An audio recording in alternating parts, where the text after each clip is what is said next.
BJP party Andhra రాష్ట్రాన్ని ఏలేస్తుంది. ఆంధ్ర రాష్ట్రం ఈ రోజు బీజేపీ పార్టీ వశమైపోయింది, కైవసం అయిపోయింది. వాస్తవం కాదా? ఆంధ్ర రాష్ట్ర ప్రజలు ఒక్క ఓటు వేయకపోయినా బీజేపీకి ఈ రోజు బీజేపీ రాజ్యం వెళ్తుంది ఆంధ్ర రాష్ట్రాన్ని.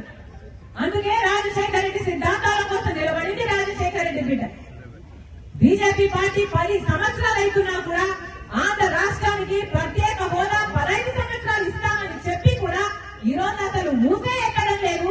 ఇక్కడ ప్రజలు గెలిపించిన ఎంపీలు గాని ఎమ్మెల్యేలు గాని ఒక్కసారి కూడా బీజేపీని ప్రశ్నించలేదు.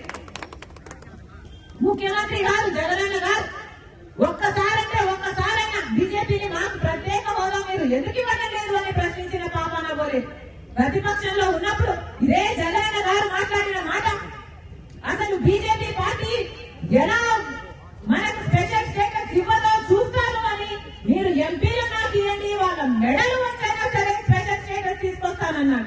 మరి ఏమైంది జగనన్న గారు అని అడుగుతున్నా. సమాధానం చెప్పాల్సిన అవసరం ఉంది. రాజశేఖర రెడ్డి గారి బిడ్డగా చెప్తున్నా, రాహుల్ గాంధీ గారు మొట్టమొదటి సంతకమే ఆంధ్రప్రదేశ్ లోని ప్రత్యేక హోదా కోసం పెట్టాలన్నాడు ప్రధానమంత్రి అయిన తర్వాత. ప్రజలే కాదు, రాజశేఖర రెడ్డి గారి అభిమానులు యావత్ ప్రపంచంలో ఎక్కడున్నా రాజశేఖర రెడ్డి బిడ్డను ఆశీర్వదించారు. కాంగ్రెస్ పార్టీ రాజశేఖర రెడ్డి గారికి 2 సార్లు ముఖ్యమంత్రి అవకాశం ఇచ్చింది. రాజశేఖర రెడ్డి గారు కాంగ్రెస్ పార్టీ ద్వారా రైతులకు రుణమాఫీ చేయగలిగారు. రాజశేఖర రెడ్డి గారు కాంగ్రెస్ పార్టీ ద్వారా ఉపాధి హామీ పథకానికి రూపకల్పన చేయగలిగారు.